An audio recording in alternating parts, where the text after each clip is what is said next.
pa siya. Nalagat siya kong tamatay karon. May buntag lang ka, Chimits.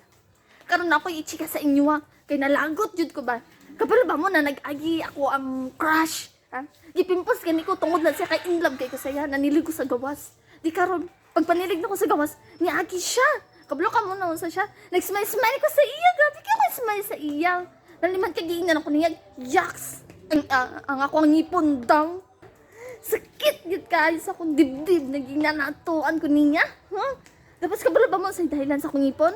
Sala ko ba din na pagpaakog mangga nahiwi akong ngipon, naputol? Ha? Kaning ngiponan ni mo na lang yun ni. Mo na lang yun nga akong kayamanan sa kuwang. Ha? Kabalo mo kabaluan na mga ka-Jimmy. Sugwa po siya kabalo. Ha? Naggrabe ang tabangan ng ngipunan ni sa kuwang. Ha? So kamo, basta mag-bush-bash mo sa kuwa dira. Ha? Dili mo mag-bash sa kuwa, ha? Sabot mo, tungod lang ni sa mangga. Ha?